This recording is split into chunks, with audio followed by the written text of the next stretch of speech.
Apps can do a lot of cool things. You could order dinner, gamble on your favorite team, and track your health. You could even get a mortgage. One click and you can be approved. I'm not sure by who or what country they're in.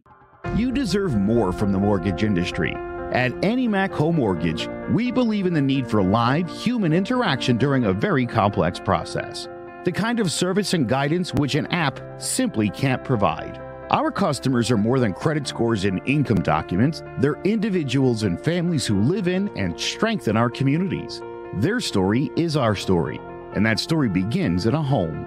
Chris Sawyer is an expert on providing superior customer service and in meeting the mortgage needs of current and future home buyers. With over 18 years of experience in the industry, Chris is able to help customers migrate through the home buying and home financing process by using his wealth of knowledge as a well-qualified mortgage professional.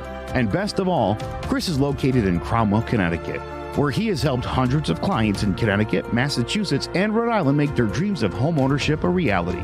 Visit chrissawyer.any-mac.com. Email him at csawyer@any-mac.com or give him a call, 860-878-8730. Chris Sawyer, NMLS number 39345, corporate NMLS number 338923, AnyMac Home Mortgage, an equal housing lender, American Neighborhood Mortgage Acceptance Company, LLC, DBA AnyMac Home Mortgage, LoFi Direct, Connecticut First Mortgage Correspondent, License Lender, Broker Number ML 338923, Massachusetts Mortgage Lender and Mortgage Broker License Number MC 338923, Rhode Island License Lender, License Number 201128110L. Call for additional details.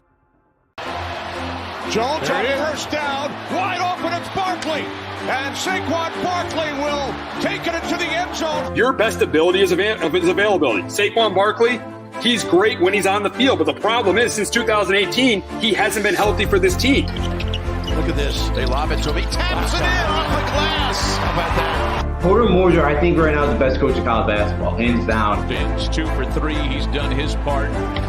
Pitch is drilled to deep right field toward the poles, and it is gone. They don't mind not being what they were in the 90s as the best organization in baseball, because the Yankees aren't even close to the best organization in baseball. You're trying to be the Rays, and the Rays do this for a reason. Like, you're the Yankees.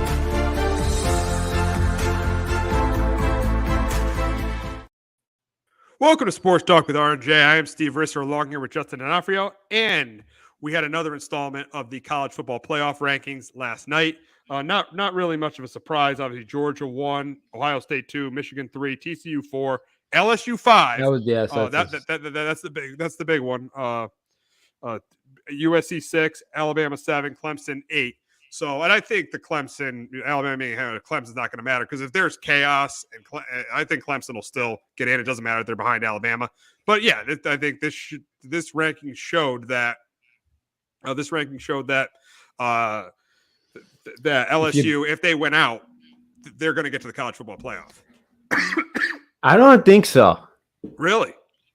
No, I don't think so. I think USC could pass them with 2 losses. I think it's very possible.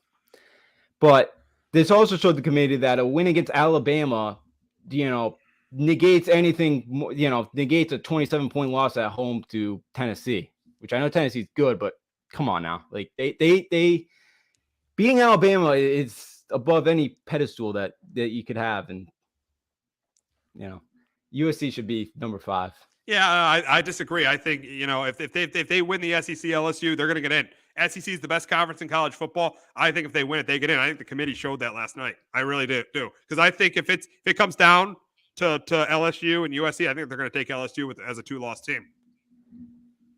So if they do beat Georgia, and they look, because the problem right now I have at LSU is they're just too erratic. Like, what team are you going to get? They looked horrible against Arkansas with their backup quarterback.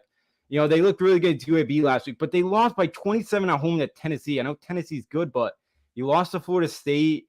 Like, they just haven't looked like there hasn't been too much consistency with LSU. They've won their games, but they haven't looked good in a lot of them. And that's where I'm like, it'd be one thing if they're blowing everybody, because usually when a team gets blown out, they're done. It doesn't matter. You don't really hear about them again. But for whatever reason, yeah, it's really either they're going to make history one way or the other. It's going to make history if LSU doesn't get in as a 2-loss team, the first time a an SEC champion didn't get in, or it'd be the first time a two-loss team got in. Yeah, it would be.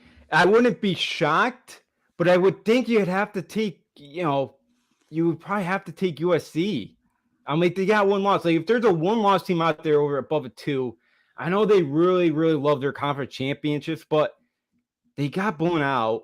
I know, like, Ole Miss right now is Ole Miss is way back there in the standings now. I know they have the Alabama win.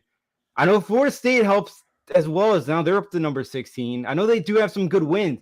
I just can't get out of that blowout loss out of my mind, because usually that hurts teams a lot more than usually whoever you beat. That's where I have the problem with here. You don't like that blowout loss to Tennessee, but I just think there's no way they don't keep an SEC champion in. But there's a very, there's a very slim chance that LSU is going to be in that situation, because they're probably going to lose to Georgia. Yeah, more than likely. I think that the way they're built, I think Georgia's going to it's going to be a very rough day for Jaden Daniels and that offense. They're not going to do much at all. Exactly. Now, what we're gonna do is we're gonna kind of come up with a couple scenarios about. We'll first do Michigan. Say Michigan loses to Ohio State. Would they get in if LSU wins the SEC? Would you take a one-loss Michigan over LSU who wins the SEC if it came down to those two teams? Because they would get the championship. Because I know I was just kind of saying I wouldn't want to have a 2-loss team in there, that blowout. And they win, so for me, I would have to go with those. I know I kind of just said I wouldn't, but because Michigan doesn't have that conference championship win in the and their schedule is ridiculous. Their non-conference schedule is terrible. Even though UConn kind of helped it a little bit. It's helping a little bit. That's their best win. Yeah, it's the worst. It was the worst in the country. So I'd have to take LSU, even though whatever thing I just kind of said, a little bit backtracks it, but I can't see Michigan because their best win's Penn State, but they're another one. They didn't look great against Illinois, but again, they blew their chance too. They had UCLA on the schedule, and for whatever reason, they ended up they bought them out. That, maybe, but that schedule, it just wasn't great. It's not great. Would you take Michigan over USC if USC wins the Pac-12? Say Michigan loses to Ohio State, and if USC wins the Pac-12, would you take Michigan if it came down to those two teams? I'd go USC. They got the championship. They would just have to beat they would have just beaten Notre Dame too for a non-conference win. And so I know that's a annual rivalry, but they still played somebody, and they were able to get the win. They got the championship as well, which the committee usually does. That's a big criteria for them. So I know their defense stinks. Like it is putrid, but I think they get over Michigan, because it would be, they beat a UCLA team last week. You get Notre Dame this week. Then you might get an Oregon team right now that's in the top 10. So you get 3 straight, top 25 wins. And then your one loss at Utah was by 1 point on a 2-point conversion. So it'd be very tough to leave USC out. Oh, I would definitely take USC as a Pac-12 champ over a one-loss Michigan. Now, this is where it gets interesting. A one-loss Michigan team over a TCU team that wins the Big 12. So that would mean a one-loss TCU team that wins the Big 12. So that would mean TCU would get upset to Iowa State and then win the Big 12. I'm going Michigan there. I'm going TCU. Ooh, because you're not a Big 10 guy this year. No, the kind of outside of Penn State and Ohio State with Michigan there, the conference stinks. It's horrible. It's putrid. I said it last week. They have to get rid of divisions because that pack, the Big 10 West, is absolutely destroying that conference. But for TCU, they got the conference championship. I know Iowa State's 4-7, but 6 or 7 games they lost by a possession. Like, this is a team that could very well be, if a couple of those go their way, like 8-3, something like that, So, and they would beat Kansas State for the second time as well. I know there's not a ton of top 25 teams in the Big 12, but there's a lot of teams. I think if they expand this thing like 35 for whatever reason, there'd probably be like 3 or 4, maybe 5, 3 or 4 Big 12 teams in that range. So I think for TCU, I think they find their way in. I know their non-conference schedule isn't great either, but they got an SMU team in there. So And it was funny. Paul Feinbaum was making fun of their non-conference schedule last week after half the SEC played FCS opponents. But exactly. You see these SEC schools playing. You see Texas A&M playing UMass. You see Alabama playing Austin P. Even LSU. I know it wasn't a layup, but they played UAB. Yeah, the SEC's definitely got to get to that ninth conference game. And the other one is a one-loss Michigan team over a TCU team. I think we got that one. Now it's a one-loss Michigan team over a Clemson team that wins the ACC. I think you're definitely taking a one-loss Michigan team there. Saying chaos ensues. Yeah. I think you're taking a one-loss Michigan team there as an at-large over Clemson who wins the ACC. If it comes down to those two. Yeah, it would have. Yeah, I agree because again, for Clemson, they've been another one that's been very up and down at times. They've been very erratic. I know they look great against Miami, but I think Miami quit on the season. North Carolina, again, it kills Clemson. North Carolina blew a 17-0 lead last week. It really does, because that could have been, maybe right around a top 10 win for them. They'd be right around there, top 15. So I think I'd go Michigan. Again, I think you're kind of seeing it. Alabama's still in front of a one-loss team. I think unless they have chaos, really, something really chaotic happens. Yeah, I think Michigan's going to get over Clemson. So let's now assume Ohio State loses to Michigan. And so this scenario is Ohio State over an LSU team that wins the SEC. I think you're taking LSU because they won the conference. SEC champ. I think I'm going with I think they take LSU. I think they go Ohio State brand-wise. They did have the nice win against Notre Dame. I know it's, Notre Dame's starting to play a lot better. I know Ohio State doesn't have a ton of wins either. But I think because of the brand recognition of Ohio State, they'd sneak them in there. In Ohio State, this is going to be a very interesting one. Probably the toughest one for me. The one-loss Ohio State team that doesn't win the Big Ten against a USC team that wins the Pac-12. This is a really tough one, but I think they go Ohio State. I think they go Ohio State there. Yeah, it was a tough. Because of USC's non-conference schedule, I think they go Ohio State. Yeah, but they, and I think it depends too of how USC looks this weekend too, because it's a common opponent, with Notre Dame. I know even though it's tough to say week 1 now to week 14 or whatever, because again everybody gets better on that. But I think that'd be huge of how USC looks this week against Notre Dame. Would be a huge one. I'm right there with the But yeah, with the conference, because the thing is, LSU still has 2 losses for me, and that's why. But yeah, USC with 1 loss, I think they'd put them in there. I think they would, especially if Ohio State doesn't look great again. Especially if Ohio State lose by 2 scores, then absolutely USC would I think jump Ohio State there. So here's another one: 1-loss Ohio State team over a TCU team that wins the Big 12 but loses to Iowa State this week. I think that's obvious. Ohio State. Yeah, I think they'd go Ohio State as well. I think they're looking for any reason to kick out TCU. They're not big TCU fans. They commit for whatever reason. They're kind of like last year Cincinnati. I feel like a little bit. I know they're in the Big 12, but it's like a team that I don't think the committee wants to put in there, but they're kind of forced because they still are undefeated at the moment. So. Yeah, I could totally see that happening. And now these two are pretty obvious. 1-loss Ohio State over a TCU team that doesn't win the Pac-12. I think that's obvious, Ohio State. And then 1-loss Ohio State over Clemson that wins the ACC. I think both those are obvious, Ohio State. Yeah, absolutely. I completely agree with you. Yeah, Ohio State. They're not big fans of Clemson to still put them behind a 2-loss Alabama team. I know. That has no chance to go to the college football playoff. No. And again, if Ole Miss loses this weekend, they'd have no wins against a team in the top 25 right now. Right? Yeah, they wouldn't. So, that's kind of what they're telling you about Clemson. They're not big fans of them.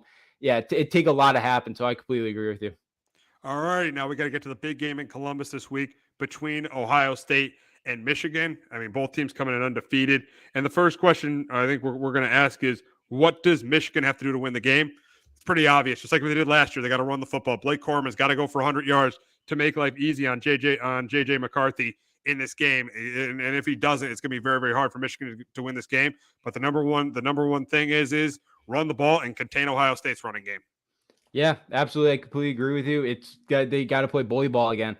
Blake Corum did leave last week in the first half. He said he's going to be good to go, but it's a knee injury. Like that's always something that's concerning. And they were without as well their second string in Donovan Edwards, and they had 60 rushing yards the second half. And McCarthy didn't look good. McCarthy's not.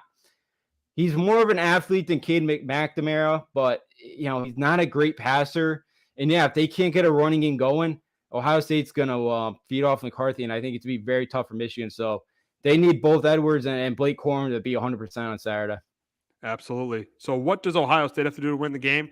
I think they got to stop Blake Corum, run the ball with Mylan Williams and Travion Henderson, and then C.J. Stroud's got to throw a couple touchdown passes. I think that's their key to winning this game. Yeah, but Ohio State's offense, I don't think they've even hit their ceiling yet. And I know because Jackson Smith and Nigba, they've kind of said all year he's 80%, but they don't want to push it. They don't want to risk a further injury and kind of ruin his kind of pro career because they have so many other weapons. They kind of afford to do that for him. But if he can play at all, I would assume he plays this weekend or at least gives it a shot. But yeah, for Ohio State, that defensive line, Jack Story's had a really good year at the defensive end spot. I think Ohio State's a lot, because we're in Zach Harrison as well. How much more physical is Ohio State this year than they were last year? Can they, are they gonna, because we really haven't seen that. Notre Dame wasn't great week one. And again, we really have not seen it. Ohio State really had to play opponent like this. So it's going to be very interesting. I think it's going to be up front for Ohio State. I guess even in the offensive line, can they kind of, to the defensive line, Michigan played really well against them last year. So it's up front for Ohio State. They got to hold their own in the trenches to win this football game. Yes, absolutely. And now leading us to our prediction for the game.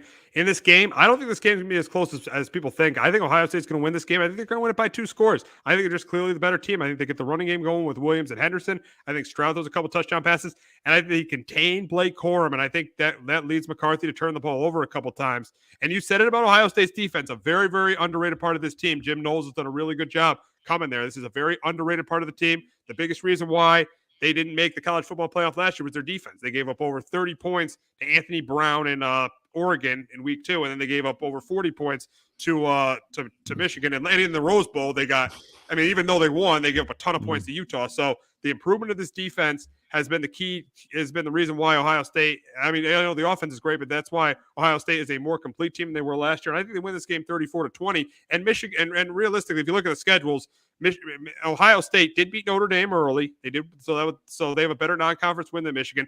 And the difference is in the Penn State game, they won at Happy Valley. Michigan won at home. So that's why I think that Ohio State is clearly the better team, and I think they win it 34-20. But Justin, can Harbaugh beat the Buckeyes for the second straight year? Yeah, it seems to be difficult. I'm with you. I got Ohio State 34-27. I just think there's too much talent for Michigan to kind of slow down this year. And yeah, I think Ohio State, you said it, Jim Knowles made a big difference. That first play, against the Notre Dame game, they gave up a huge play, and they, one of their All-American safeties got pulled from that game. He didn't come back in, and I think he really set the tone from then on. Kind of the stuff that happened last year is not going to fly this year, and they've looked a lot better. I think Stroud in that offense, as I mentioned, I don't think they've hit their full ceiling. They're going to have to this week or get pretty close to it. I think Marvin Harrison in that offense, have a pretty good game. At the running back situation, it's another one that, Byron Williams left last week. Henderson's kind of been banged up too. So I think both of them sound like they're going to give it a go, but it's something that, to keep your eye on this week. But I got Ohio State at home. First time they're both undefeated going in since 2006. And, Ohio State won that one 42-39. I'll take the Buckeyes again to get revenge and, get whoever comes out of the West. Oh, yeah, exactly. Who knows? I think it's going to be Iowa. It's going to be Iowa because they play Nebraska at home, but that game's going to that doesn't matter because that game can be a complete blowout. Every year, this has pretty much been the Big Ten championship game. This game has meant so much every single year. 2016, when it was Michigan, Penn State, and them. And in 2015, it decided who went, and Ohio State won. 2016, it was a big game. 2018, it pretty much decided who went to the Big Ten championship game. 2021 was huge. Last year decided. So really every year since Harbaugh's been there, this really decided outside of 2016 because Penn State went. This pretty much decided who goes. The winner of this game pretty much goes to the Big Ten championship game, and it'll obviously be no different this year. And I'm just really excited to watch this game. Yeah, absolutely. It's one of the best rivalries in college football. I think it's the best. I think it's clearly the best. Yeah, it's right there. I'm trying to think what else is there. I Since know Harbaugh, Auburn. Yeah, well, about Auburn, but I think right now, since Harbaugh's been there, Yeah. it's the best. Yeah, no, you're probably right. It's been an unbelievable rivalry. It's two fan bases that just cannot stand each other for 365 days a year.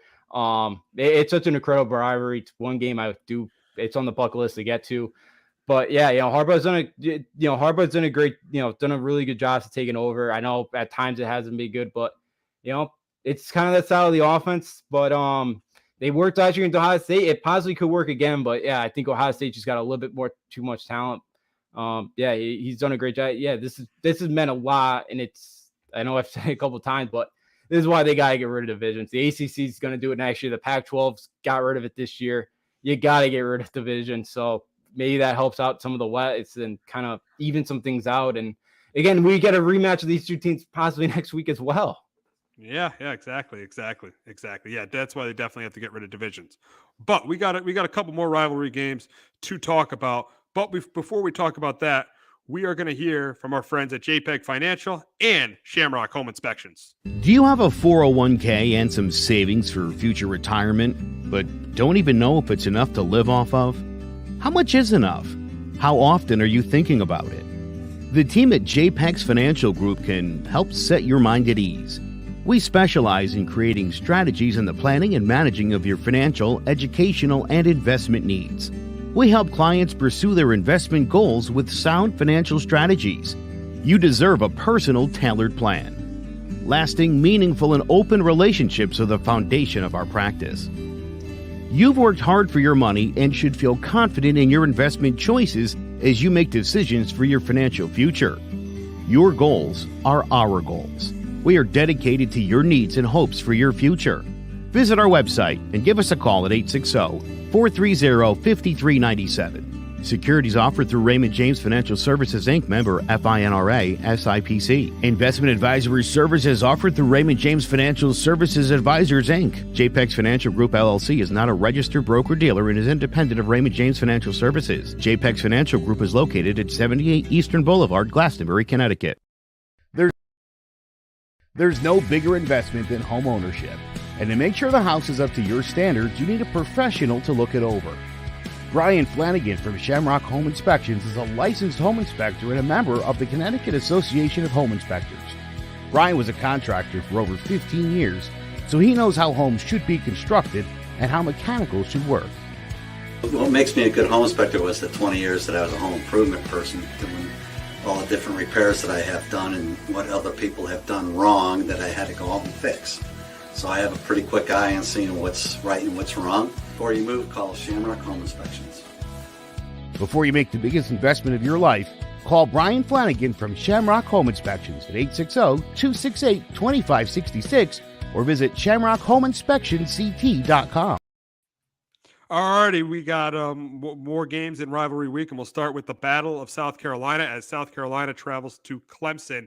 And I think this is a really good. I think this is a competitive game. I think Spencer Rattler played well last week against Tennessee, but I do think against Clemson's defense, he's gonna struggle a little bit. I think he'll throw up. I think he'll force the Clemson's deal force a turnover, and I do think Clemson will obviously run the football better, and that's why I think Clemson wins this game and goes to 11-1. And I think they win it 27-17 over the Gamecocks. But Justin, can Spencer Rattler end Clemson's playoff hopes? Yeah, I don't see it. I got Tiger 20-17. He's not gonna have much time in the pocket this week as he did last week. He had as much time as he wanted back there. That won't happen against Brian Breesy and that Clemson front up front. I think they're going to struggle to really get a ton going. Clemson had 3 turnovers last week. Again, they kind of played as besides like the turnovers, they played as perfect of the games you can. They only allowed 98 yards of that whole game last week against Miami. So I think South Carolina have a tough time. South Carolina might get this thing close early. If this is Columbia, I'd probably feel a lot more confident in them this week. But DJ Uiagalelei plays well enough. I think Will Shipley gets to go on the ground. I think South Carolina keeps it close for a half, but just Rattler's going to struggle to keep up with the team. Got Oregon traveling to Corvallis to face Oregon State. With a win, Oregon gets into the Pac-12 championship game. If they lose, it's really confusing to see who gets in or not. It's really confusing. Yeah. Would it be Washington if they lose, if they win? I believe so. Yeah, there's like a million different ways. But I think it is Washington because Washington and Utah haven't played each other. Yeah. But I believe it would be Washington. Yeah, if I got all the scenarios right. But if Oregon wins, they will go to the Pac-12 title game and play USC. But I think that this is going to be a close competitive game. But I think Oregon State pulls the upset. I don't think Bo Nix is 100%. He gutted it out last week and Oregon won. But I think Oregon State finds a way in Corvallis to pull the upset. But Justin, can Bo Nix lead the Ducks to the Pac-12 championship game? I think they do. I think they find a way to pull this thing out 27-24. Yeah, you mentioned Bo Nix was not healthy at all. And again, big part of his game was with the way he can run the football and use his legs. And last week, offensive coordinator, again, he had him in the pocket. He developed a great game plan for him where he did not have to really scramble much at all. He looked really good. This Beaver team, again, Jonathan Smith, I think he's their all-time leading passer there. He's done a wonderful job here with this team. Their back quarterback, Chance Olm's been out for most of the year. But I think they struggle, because Oregon, is so good at stopping the run. That's what Oregon State wants to do, and I think Oregon State keeps this thing close. It's going to be tough.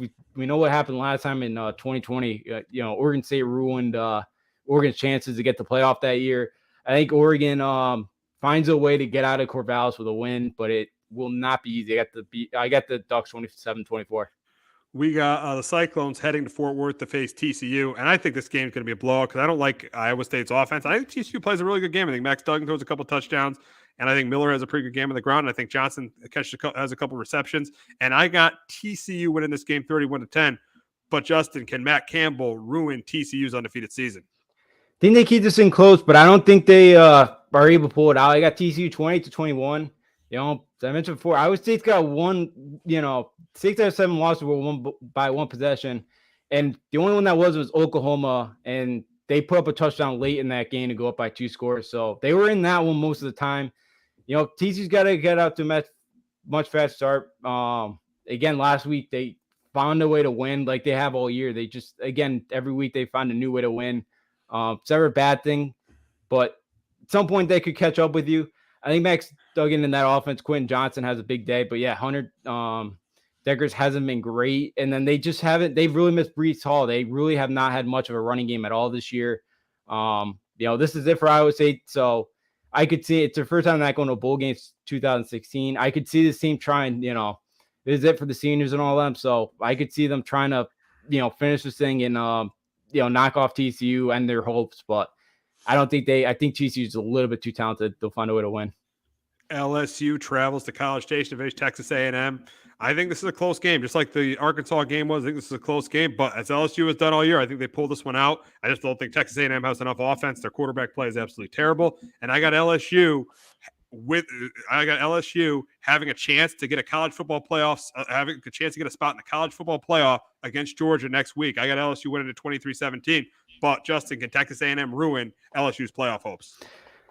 I don't think so. I think their defense could keep this thing close for a bit here, but I got the Tigers going to College Station, win this game 24-13. Texas A&M, their quarterback Connor Wigman, who's a 5-star freshman. He's looked pretty good so far. 6 touchdowns to no INT so far, but doesn't sound like Jimbo is going to hire OC this offseason. So be same old Texas A&M, and one of the big guys stars the last couple weeks been hurt. Harold Perkins Jr. He looks like he's going to be a stud. In a couple years, be a guy that's going to be running for first round or first overall pick.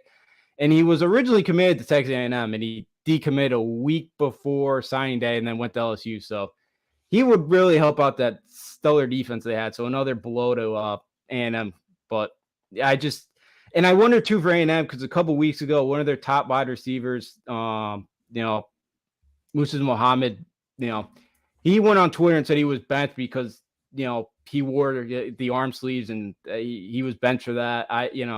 Jimbo never came out and kind of said what it was. So it just doesn't seem like he's on the same plane with his players I'm trying to get at. How much fight does A&M team have if they get down early? So I got the Tigers win this one. We got the big matchup in LA at the LA Coliseum as the Notre Dame Fighting Irish face the USC Trojans. Big rivalry game. And I think this game is closer. I really like the way Drew Pine has played Connecticut's own. He's really taken over and he's played really well this year. But he's got to go toe-to-toe with Caleb Williams. I know Notre Dame's defense is good. But let's be honest. Notre Dame has not seen a quarterback like Caleb Williams since week 1 when they played against C.J. Stroud. And I think it's going to be a game where Caleb Williams is another huge game, throws 2 or 3 touchdown passes. And I got USC staying in the college football playoff race and beating the Irish 31-20. But Justin, can Marcus Freeman's team stay hot and ruin and end USC's playoff hopes? I think it's be difficult. I don't think they have it enough. I got the Trojans 34-24. This is the best defense USC is going to face, or have faced, all year. Caleb Williams, he's got a shot for the Heisman, I believe, especially if he goes out there this week and he puts up another 350 and he just goes out there. I said that last week too. When we were watching the game. When I was watching the game, I would text you last week. Caleb Williams definitely can win the Heisman. Oh yeah, absolutely. He's right there with Stroud. Again, there's 3 Pac-12 quarterbacks with Nix and Penix that I know they're not going to be in New York, but they have the numbers too to win the Heisman. It's going to be difficult for Notre Dame. Notre Dame special teams have played well with some black punts this year. They returned one of them, that Clemson game. That's how they're going to have to win it. And then they also cannot turn over the football. USC's forced 33 on the year. Notre Dame cannot turn the football over. Pine's got to play well enough. They could be built to kind of do what they did against Ohio State, where they want to kind of, take 35 seconds off the play clock, run the football, keep it out of Caleb Williams' hands. But right now, I think that could work with how bad USC's defense is. But I think USC makes a stop or 2 in this one. I just think Notre Dame's going to have a hard time to keep up with them. You bring up running the football. I think they definitely ran the football better, especially since week 1. I thought that was an issue. Mm-hmm. I kept saying in week 1, they missed Williams really. They missed Kieran Williams really, really bad. But they've been starting to run the football better, and that's definitely the strategy. If you're Notre Dame, you got to run. You got to keep Caleb Williams off the field. Run the football, ball control, and hopefully your defense could win it. But just in this era of college football, it's just going to be hard. It's just hard to win a game running the football and playing defense. And we all know Notre Dame has a ceiling. They have a ceiling. Yeah. That's why Brian Kelly left. I think it's a really good program. But because of the academic standards, they just have a ceiling, and I think that ceiling hurts in a game like this. It hurts in the college football playoff, and it's going to hurt in a game like this when they're facing a talent like Caleb Williams. Yeah, no, you're absolutely right. That's kind of what's bugged them over the years, that too, and they haven't found the quarterback either. That they haven't. I mean, Kaiser was probably their best guy. Had. And then he was a total bust. He was absolutely terrible in the NFL horrible. Because he didn't listen to Brian Kelly, and he should have. But he was definitely the best guy they've had. Since Brady Quinn. Yeah, since Quinn, and unfortunately he didn't turn out too well in the NFL either. So yeah, it's been tough. They're not able to get the athletes that you've seen Ohio State get, USC, Alabama, and all those teams down south. And that's exactly why Kelly left. And again, for Kelly, he's better than Les Miles and Ed Orgeron, and those 2 won national titles. So yeah, he's got a great shot to win to be the next one down in the Bayou. So yeah, it's tough for Notre Dame. It's definitely their ceiling, and it's tough for them to get another national championship with all the academic standards that they got there. Oh, absolutely. So we got the Battle of Kansas as Kansas State is trying to get a spot into the college football playoff, and I think they do, and I think they do pretty easily. I think it's competitive for a little while, but KU's been falling off since that hot start. I know they surprised everyone this year. That 5-0 start, and then the game against TCU. That was a really good game, but since then they've been falling off. They got crushed last week. The Texas had no interest in stopping Bijan Robinson, who had a humongous day. So I think Deuce Vaughn has a huge game in this game, and I got Kansas State winning this one 34-17. But Justin, can Kansas ruin case? Can Kansas spoil Kansas State's trip to the Big 12 championship game? Now I get the Wildcats as well at home, 34-27. I think Kansas keeps this thing close. Jalen Daniels came back last week. He didn't look great. I don't know if he's 100% healthy yet. Kansas hasn't won this game since 2008. This is probably one of their best shots with the talent they've had. I know, it's been rough down the stretch here. But Will Howard, the Kansas State quarterback, looked really good since taking over for Adrian Martinez. Great dual threat guy. And then again, you add with Deuce Vaughn in that backfield. They're just unbelievable combo. And I think, Kansas State does find a way to win this game, but I do think it's close. Kansas State was up 18 against TCU when both their quarterbacks got hurt and, kind of fell apart after that. So that will be a fun one if Kansas State can get by this week. Absolutely. So lastly, we got the Apple Cup between Washington and Washington State. And Washington could potentially have a shot to get to the Pac-12 championship game. They're definitely going to need Oregon to beat Oregon State during the day, and some other things happen during the day as well. But in this game, I think this is a close competitive game, and I'm going to go with Michael Penix to win this game. He might be the comeback player of the year. If there was an award comeback player of the year in college football, it's probably him because he's had a really, really good season for Washington, led Washington to that upset victory over Oregon a couple weeks ago. And I got Washington winning this one 31-24. But Justin, can Wazoo win the Apple Cup? No, I know they got it last year, but I don't think they'll get it back-to-back years here. Yeah, Penix has been unbelievable.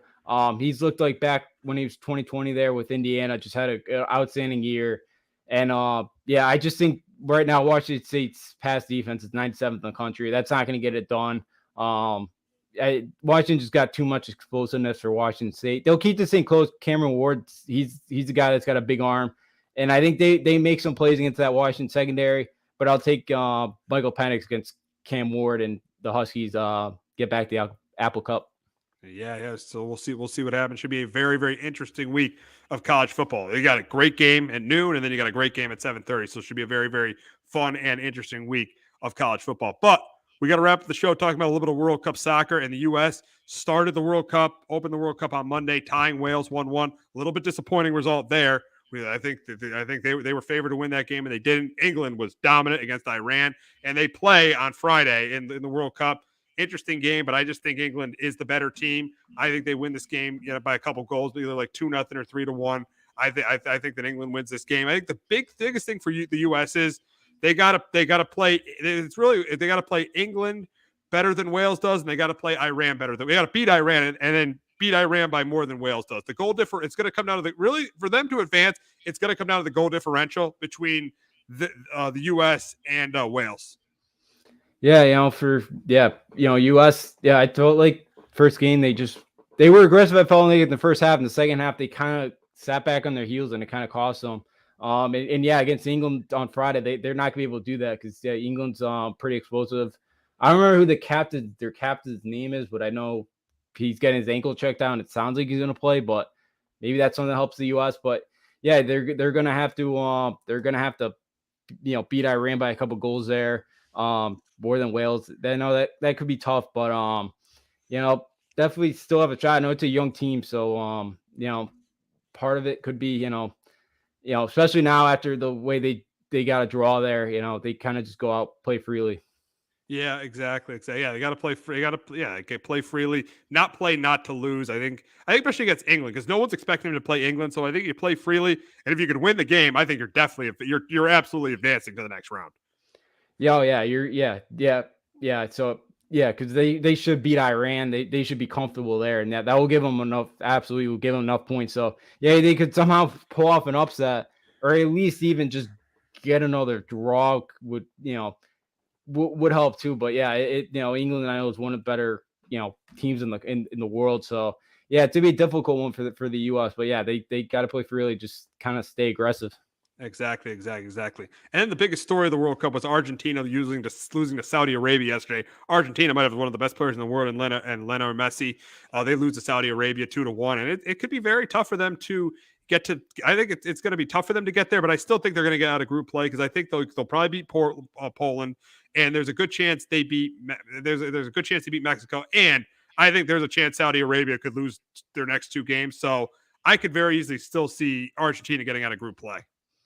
Yeah, I could see it. Yeah, as well. Yeah, because I know Mexico and Poland are two teams. Argentina should be is that they're one of the best countries out there. Saudi Arabia I know was one of the heavy underdogs in this tournament. So yeah, I could see one of those. Argentina is still finding a way to get out of there. They still have a lot of really good talent, but it'll be difficult. But it's definitely two teams, Poland and Mexico, that they do. They should be the favorite, and they should be able to find a way to get a couple points there. Exactly. So how much of the World Cup you've been watching? Are you a big soccer guy, or I'm moderate? I'll watch the World Cup. I'll watch some of the U.S. game. Yeah, it's tough too with Feast Week on. It's like my favorite non-conference. You got Feast Week, you got Championship Week in college football. This is like the biggest week for you.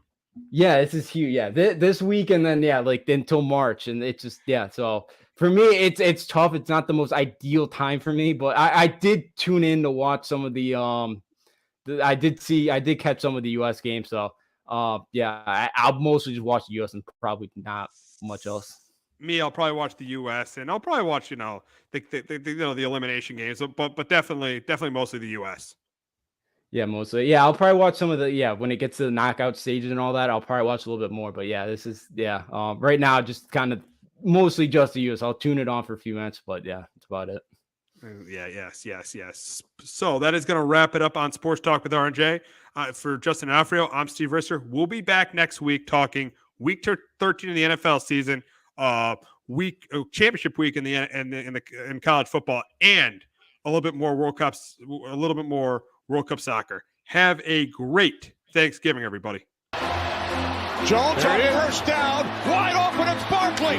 And Saquon Barkley will take it into the end zone. Your best ability is his availability. Saquon Barkley, he's great when he's on the field, but the problem is since 2018, he hasn't been healthy for this team. Look at this. They lob it to him. He taps it in off the glass. How about that? Porter Moser, I think right now is the best coach of college basketball, hands down. Fins 2 for 3. He's done his part.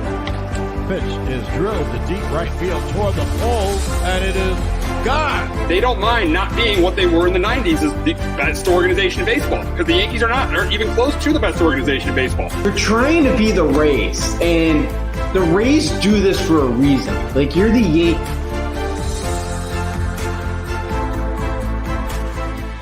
Hello, my name is Joe Aguirre. I'm the president of Clovercrest Media Group, and here at CMG we have a wide variety of podcasts, including sports shows like Keys to the City, The Roll Call, Throwing Jabs, All Four Downs, and Jawing About the G-Men, and great true crime shows like Sticky Week, Crimes and Consequences, Ivy League Murders, and Bird, the unsolved murder of David Eichmann. You can find all these podcasts and so much more by visiting clovercrestmedia.com.